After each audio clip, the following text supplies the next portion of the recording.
Belajar matematika asik dan menyenangkan bersama Prima3. Adik-adik, apa kabarnya? Baik ya. Di video kali ini kita akan belajar tentang kaidah pencacahan. Bagi kalian di kelas 12 SMA ini termasuk materi matematika wajib. Ya, akan ada beberapa seri video untuk kaidah pencacahan, makanya jangan lupa klik subscribe dan bunyikan loncengnya supaya kalian akan diberitahu ketika ada video terbaru dari Prima3. Jangan sampai ketinggalan ya. Untuk kaidah pencacahan kali ini kita akan belajar dasarnya terlebih dahulu tentang aturan penjumlahan dan aturan perkalian. Seperti apa? Simak baik-baik, jangan di skip supaya kalian benar-benar paham. Itu ya.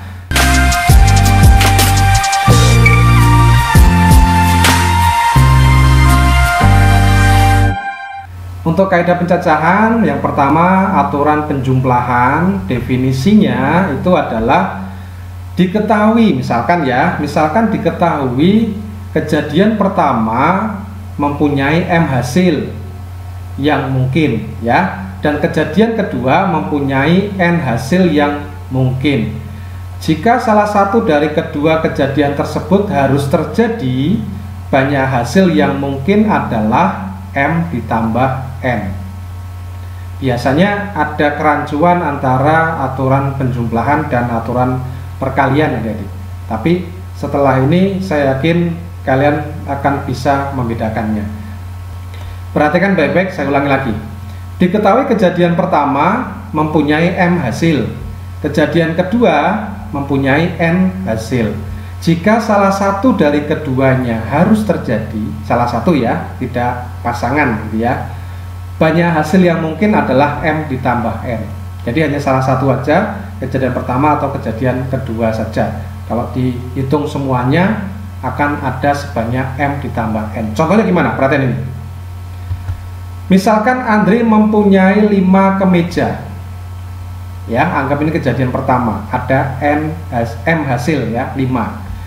4 kaos, kejadian kedua, N hasil atau 4 ya. Pada saat akan bepergian, Andri memakai salah satu ya kan dari kemeja atau kaos yang dia miliki ya.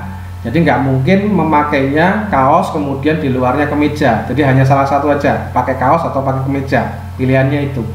Maka ada berapa pilihan yang dapat dipakai oleh Andri? Maka jawabannya mudah adik-adik, tinggal ada sebanyak 5 ditambah 4 pilihan ya. Ada sebanyak berapa? 9 pilihan. Mudah ya, ini aturan penjumlahan. Oke, ini kita masih bicara konsep dasarnya ya. Kemudian untuk aturan perkalian, perhatikan baik-baik, lihat bedanya nanti. Aturan perkalian berbunyi gini.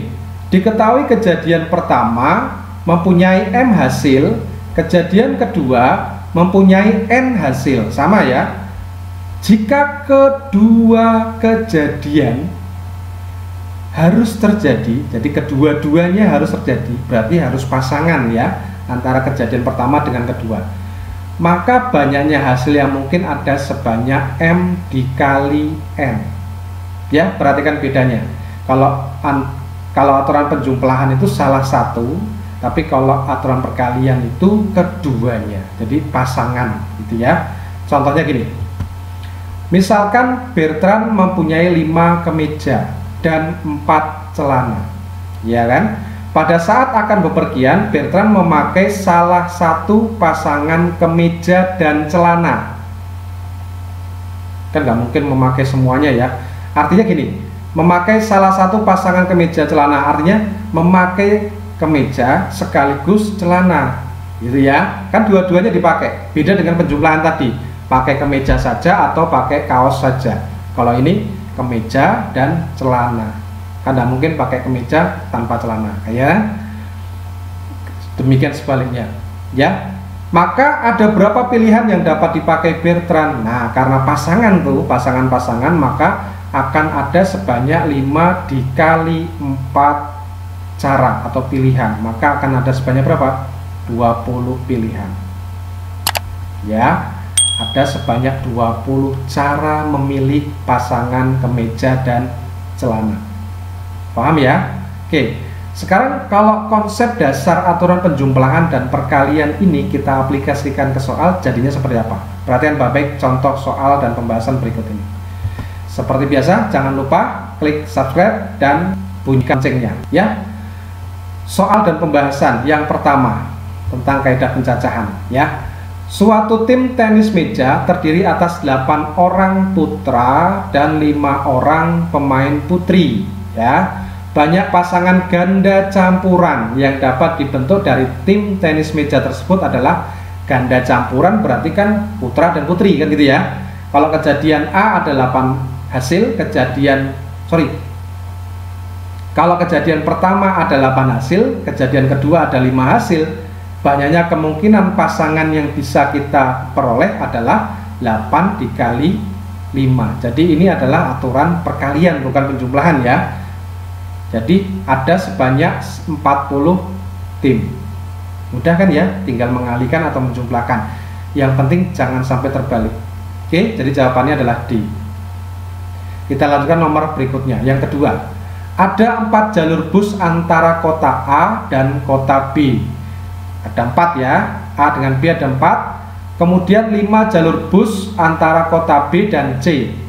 Jadi B dengan C ada 5. Kalau kita gambarkan ginilah. Ini misalkan kota A, kota B. Ya, ini ada 4. Ada 4 jalur. Oke. Kemudian B dengan C itu ada 5 jalur.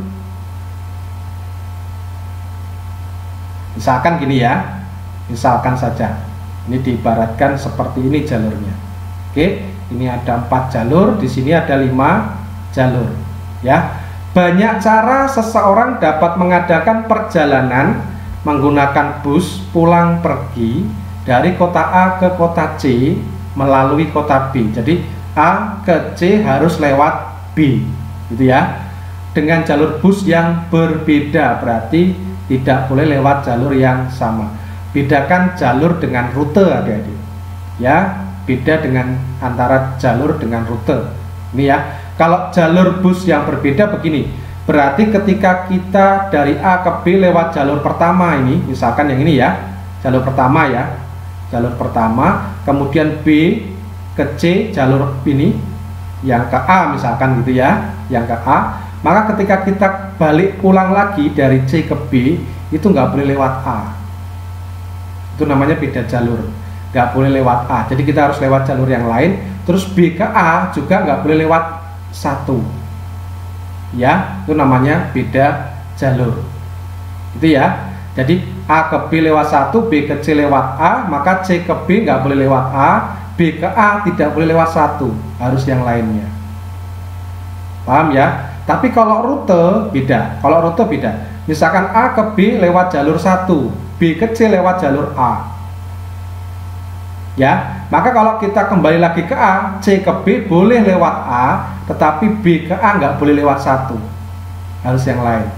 Atau sebaliknya, C ke B nggak boleh lewat 1, tidak lewat C ke B tidak lewat A, tetapi B ke A boleh lewat 1 atau yang lainnya. Itu kalau rute ya, rute yang berbeda. Paham ya? Oke, sekarang adalah jalur bus yang berbeda. Berarti apa? Ketika A ke B, dari A ke B berarti ada 4 jalur yang bisa kita pilih. Kejadian 1 kan ya.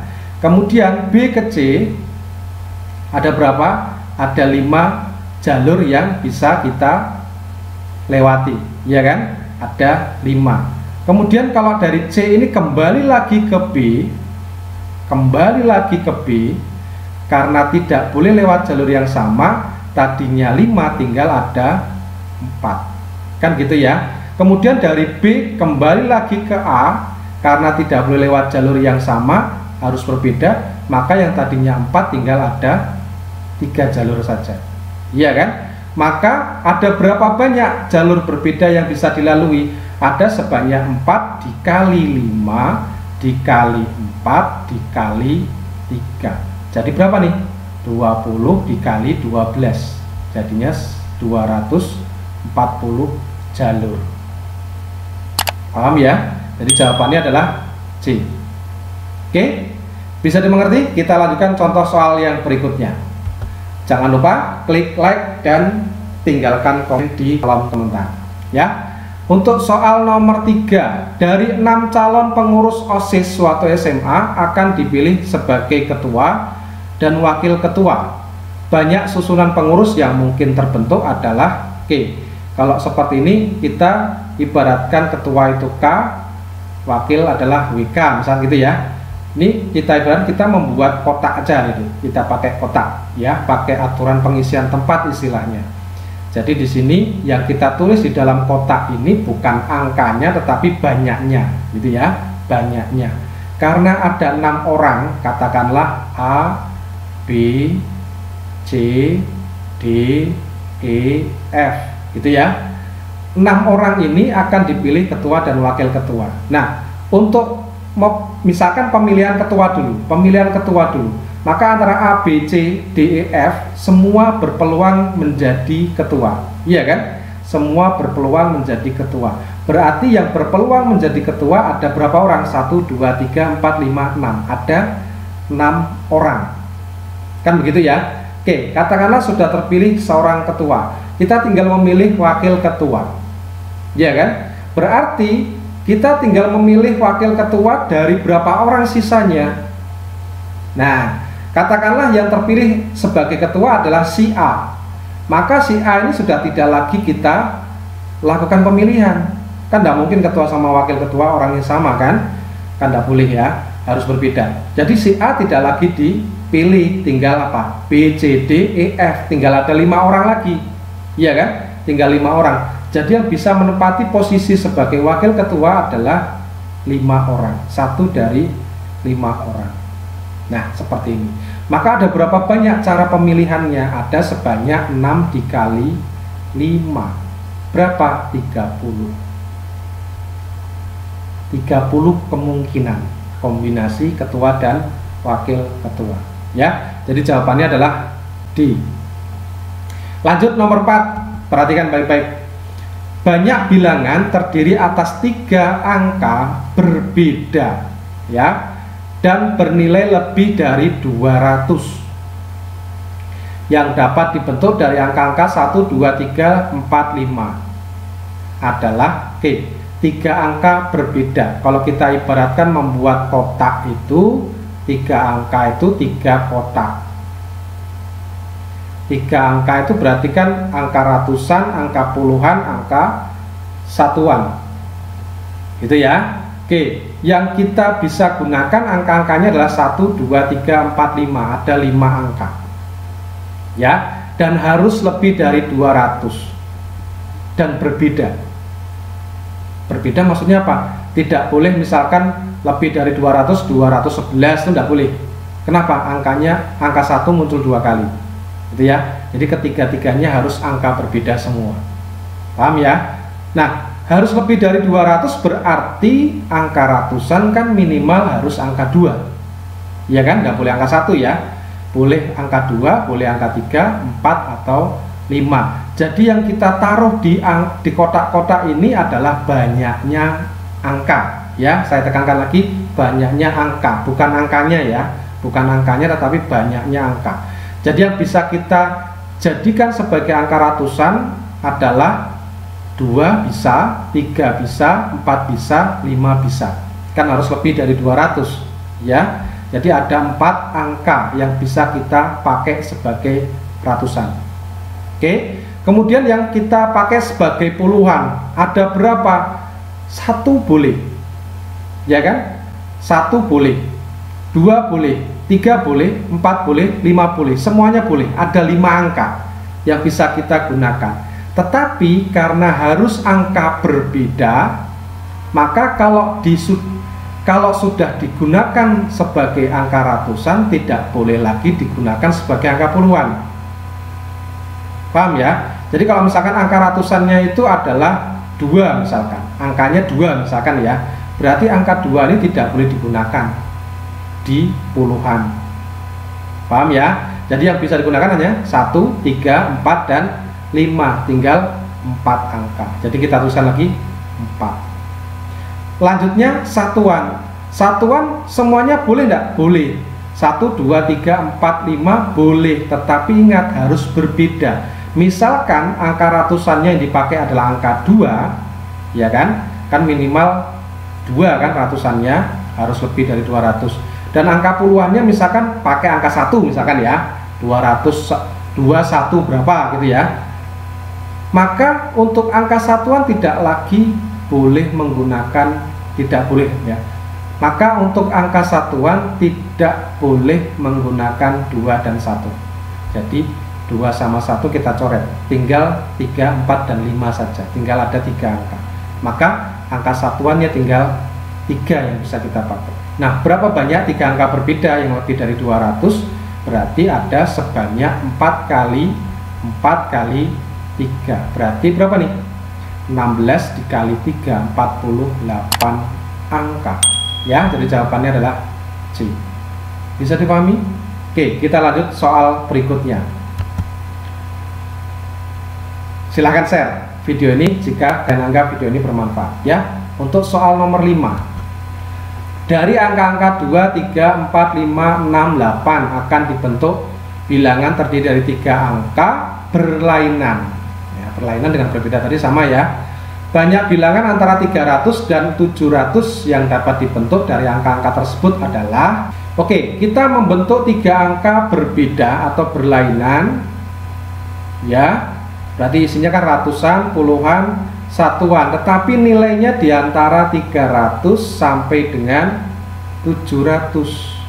Dari angka-angka 2, 3, 4, 5, 6, 8. Ada berapa angka nih? 1, 2, 3, 4, 5, 6. Ada 6 angka ya, hati-hati bukan 8 angka. Hanya ada 6 angka. Nah, kalau antara 300 sampai 700 berarti angka ratusannya minimal kan 3. Iya kan? Maksimal berapa? Boleh nggak 7? Nggak boleh. Maksimal 6. Ya, jadi yang boleh di angka ratusan itu adalah 3, 4, 5, 6. Ya kan? Jadi angka 3, 4, 5, 6 yang boleh. Karena antara 300 sampai dengan 700 berarti ada berapa angka yang bisa kita pakai sebagai ratusan? Ada 4 angka. Gitu ya. Kemudian sebagai angka puluhan bebas. Ya kan? Angka puluhan bebas. Toh yang paling kecil angka ratusannya kan 3. Yang paling besar kan 6. Jadi kalau belakangnya kan bebas ya. Semuanya boleh. 2, 3, 4, 5, 6, 8 semuanya boleh. Tetapi ingat tadi karena harus berlainan, berarti kalau sudah digunakan di ratusan tidak boleh digunakan di puluhan ya. Jadi kalau misalkan ratusannya menggunakan angka 3, maka di puluhan tidak boleh pakai angka 3. Ini kita coret aja, tinggal ada berapa angka? 1, 2, 3, 4, 5 angka gitu ya. Nah sekarang satuan seperti tadi, satuan juga sama, semuanya boleh, tetapi karena berlainan harus berbeda. Maka kalau sudah dipakai sebagai ratusan dan dipakai sebagai puluhan, misalkan puluhannya angkanya 2 misalkan, berarti nggak boleh pakai angka 3 sama 2 gitu ya, tidak boleh pakai ini. Maka tinggal ada berapa? 1, 2, 3, 4, ada 4 angka. Maka ada berapa banyak? Ada sebanyak 4 kali 5 kali 4, berarti 20 kali 4, 80. Jadi jawabannya adalah B. Oke, lanjut yang terakhir. 6. Dari angka-angka 2, 3, 4, 5, dan 7 akan dibentuk bilangan terdiri atas 3 angka berlainan. Hampir sama, 3 angka berlainan. Banyak bilangan genap yang terbentuk adalah, oke, kita buat 3 kotak karena 3 angka ya. 3 angka dan 3 kotak, ratusan, puluhan, satuan, angka begitu.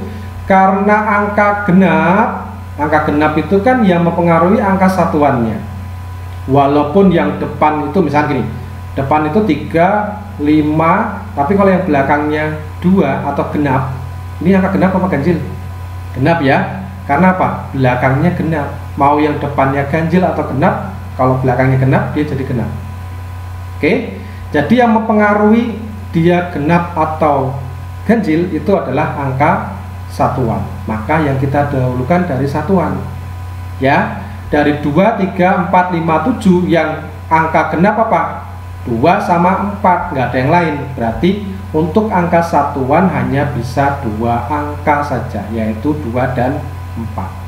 Oke, kemudian angka puluhan bebas, ratusan juga bebas, tetapi perhatikan, kalau angka puluhan berarti 2, 3, 4, 5, 7, ada berapa angka nih? 1, 2, 3, 4, 5 angka ya, ada 5 angka, cuman sudah dipakai 1 angka di satuan, maka tinggal 4, seperti tadi ya, dikurangi 1.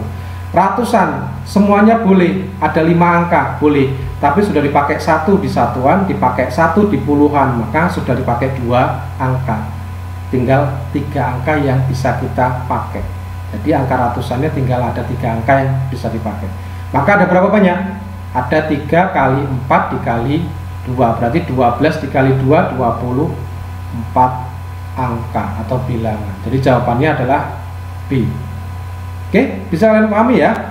Demikian adik-adik untuk aturan penjumlahan dan aturan perkalian. Semoga ini bisa betul-betul kalian pahami, karena ini modal ya, modal ketika nanti kita belajar tentang peluang di bab berikutnya.